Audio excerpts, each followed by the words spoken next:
Україна перебуває в критичному моменті війни, принаймні так вважають в Reuters, і наразі вкрай необхідно надати Збройним силам України артилерію і системи протиповітряної оборони. Про це заявив, зокрема, державний секретар США Ентоні Блінкен. Він зустрічався, зокрема, з міністром оборони Себастьяном Лекорню у Франції, і там прозвучала ця сама заява про те, що Україна перебуває в критичному моменті.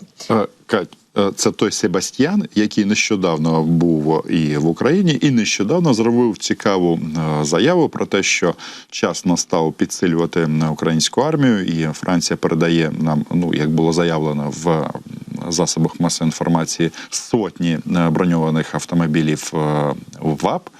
І, увага, зенітні ракети Астер-30 – це аналог самих сучасних ракет до Петріотів. Відповідно, вони використовуються на франко-італійському комплексі САМП-Ті, ще його називають «Мамба». І це приємно чути, що люди, які...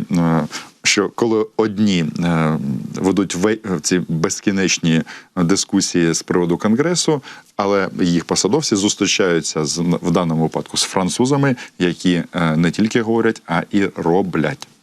Ну і, до речі, зі слів держсекретаря США, такі потреби українців – це ще одна причина, через яку Конгрес США має виконати запит президента Джо Байдена щодо виділення нових коштів на фінансування допомоги Україні.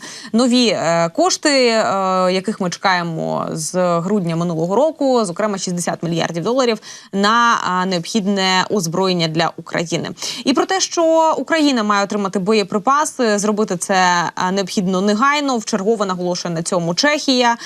Країни-партнери над цим зараз працюють. Я нагадую про те, що Чехія свого часу, а саме президент Чехії, висловив таку ініціативу і почав шукати боєприпаси для України всюди, де їх можна було би знайти.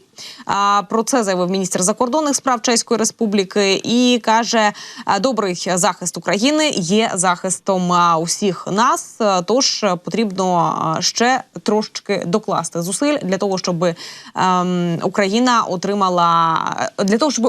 не мала снарядного голоду, для того, щоб Україна отримала те, що їй необхідно тут і зараз, а це, відповідно, зброя. І на прохання Петера Павла, президента Чехії, відгукнулося дуже багато держав. І це так нагадує, всі з нас колись ходили колядувати, я в останні роки вже в цьому участь не беру, хоча, якщо мова йде про боєприпаси, для досягнення своєї мети і взагалі для виживання держави, тут будь-які епітети підходять, і колядування в тому числі.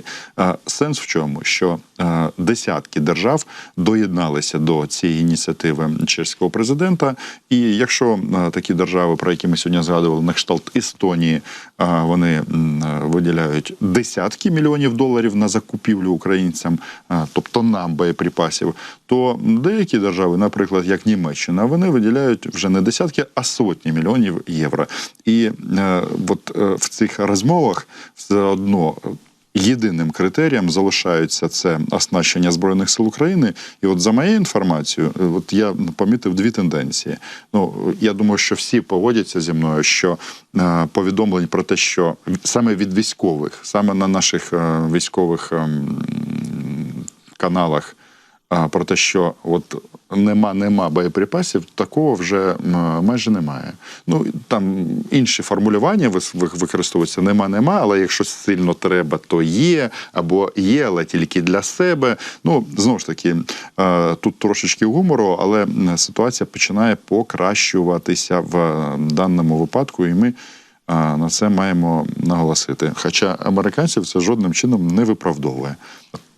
Заговорити за Німеччину. Німеччина сказала, що надасть Україні 180 тисяч артилерійських снарядів як внесок в план закупівлі боєприпасів для Києва під керівництвом Чехії на суму 576 мільйонів євро. Ель Мундо про це повідомляє. Ми, відповідно, вітаємо, кажемо, дякуємо. Давайте ще. Традиційно треба більше, ніж є. Треба зброї завжди більше, ніж її є наразі. І якщо ми вже заговорили про тенденції, тобто покращення не завтра, а вже сьогодні, про оснащення Збройних сил ми вже проговорили. Але я почав зустрічати на російських цих джерелах інформації, вони ж час від часу там стогін відбувається.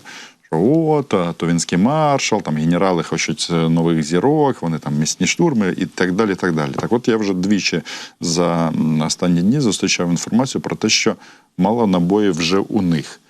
Ще раз, я не закликаю когось сприймати інформацію, це як істина в останній інстанції. Ще раз, коли аналізуєш інформацію, є факти, а є тенденції, які можуть потім вилитися в ці факти або не вилитися. Тому що, от я так сказав, що я прочитав двічі вже, що у них можуть наступити проблеми з набоями, але потім зараз сам так собі думаю, що я завжди був негативно ставився до тих посадовців в Україні, які розповідали, ракет у росіян залишилось там на 2-3 залпи. Насправді це помилкова річ, тому що ракети будуть і у нас, і у них до закінчення війни. Це треба розуміти. Питання в тому, що коли є брак, відповідно, снарядів, як ми вирішуємо це питання і як вони це вирішують. Бо якщо ж вже і говорити про те, що ми калідуємо по світу і не тільки боєприпаси, наші вороги, вони так само працюють зі своїми партнерами і друзями вісь зла, да, Олександр Лукашенко, про якого ми сьогодні згадували,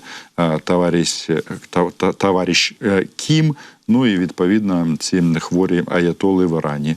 Вони забезпечують Російську Федерацію. Тобто, якщо хтось ще скаже в нашу адресу, що ми там отримуємо за кордоном зброю, ну, головний результат. І тут результат один, щоб ми стріляли стільки, скільки потрібно, щоб знищити кожного, от всіх, от, до останнього російських загарбників.